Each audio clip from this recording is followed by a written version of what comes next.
mujeres francófonas escritoras, lingüistas y pensadoras. Olympe de Gouges, la voix féminine méconnue de la Révolution française. Connaissez-vous Olympe de Gouges? Non. C'est une écrivaine? Oui, elle fut une écrivaine, dramaturge et philosophe. Mais à quel siècle appartient-elle? Je ne suis pas certain. Au XVIIe ou XVIIIe siècle? Elle est contemporaine des philosophes du siècle de Lumière, comme Voltaire, Rousseau, Montesquieu, mais elle est méconnue. En 1791, elle écrit la Déclaration des droits de la femme et de la citoyenne. Et en 1793, elle est guillotinée pour avoir défendu ses idées. Je vais vous parler d'elle. Je suis sûre que vous allez être surpris par sa vie et par son œuvre. Olympe de Gouges est née en 1748 à Montauban, une ville au sud de la France au sein d'une famille de la petite bourgeoisie. Cependant, elle était la fille illégitime du marquis Lefranc de Pompignan. À l'âge de 16 ans, elle est contrainte d'épouser un homme beaucoup plus âgé qu'elle, qui meurt quelques mois après la naissance de leur fils Pierre Aubry.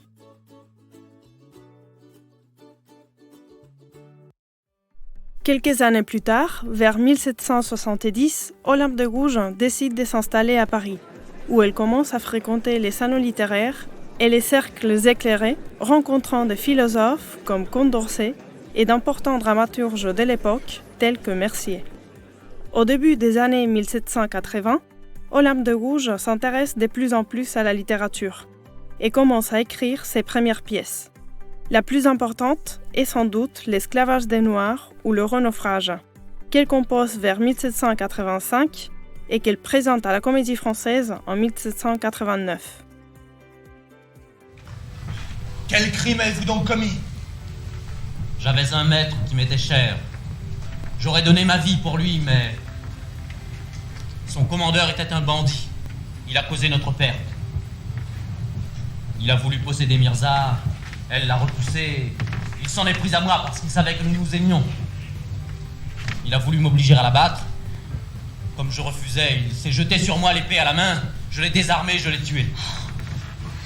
Les colons pro-esclavagistes craignent que cet ouvrage, qui prône l'abolition de l'esclavage dans les colonies françaises et l'intégration des esclaves dans ces sociétés, ne provoque une révolution dans les îles.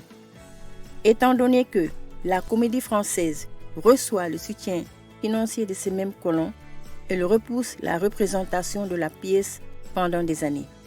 Finalement, après 3 représentations continuellement interrompues par des protestations, la pièce est retirée du répertoire et n'est plus jamais jouée. La même année, après la prise de la Bastille le 14 juillet 1789, l'Assemblée nationale adopte la Déclaration des droits de l'homme et du citoyen. Cependant, la Constitution de 1791, adoptée le 3 septembre, exclut les femmes des droits civils et politiques. Olympe de Gouges rédige alors la Déclaration des droits de la femme et de la citoyenne, dont le premier article proclame que la femme naît libre et égale à l'homme en droit. C'est une invitation à ses concitoyennes à se rebeller contre l'ordre établi et les politiques qui les maintiennent à l'écart de la vie publique. L'une des citations les plus célèbres de cet ouvrage est la suivante. « Femme, réveille-toi, les tocsins de la raison se fait entendre dans tout l'univers. Reconnais tes droits. » Olympe de Gouges est donc une femme engagée dans la cause des plus démunis, comme les esclaves et les femmes. Pour ces dernières, elle revendique notamment le droit au divorce. Elle défend également les mères célibataires et les enfants illégitimes. En outre, elle demande la création des maternités où les mères et leurs enfants pourraient recevoir les soins et l'attention nécessaires, ainsi que le droit de pouvoir donner librement et ouvertement le nom du père de leurs enfants.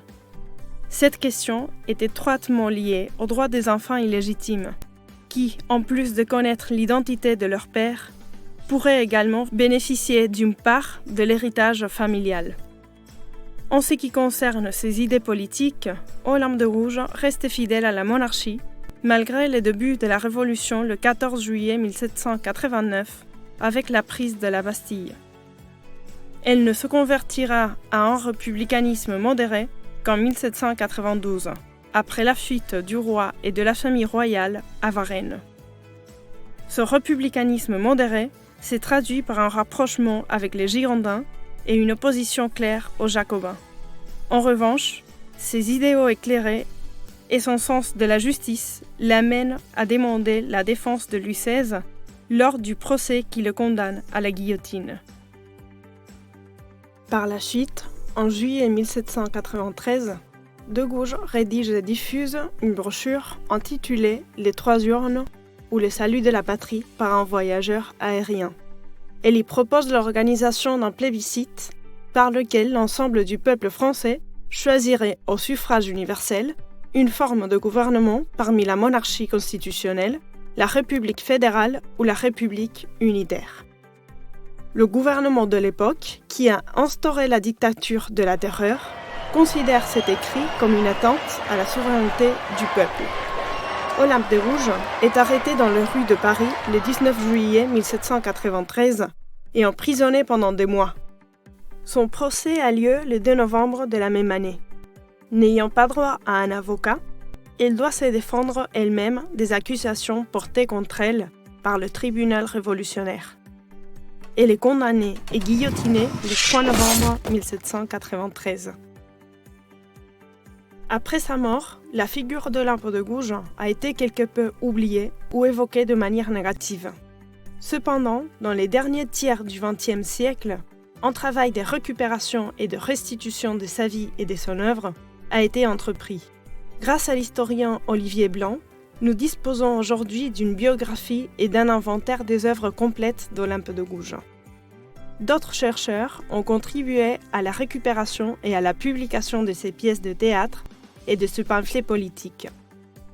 Le mouvement féministe a participé activement à la diffusion de la Déclaration des droits de la femme et de la citoyenne. Enfin, il faut mentionner qu'une campagne en faveur de la panthéonisation d'Olympe de Gouges bat son plein depuis plusieurs années et vous aurez compris pourquoi.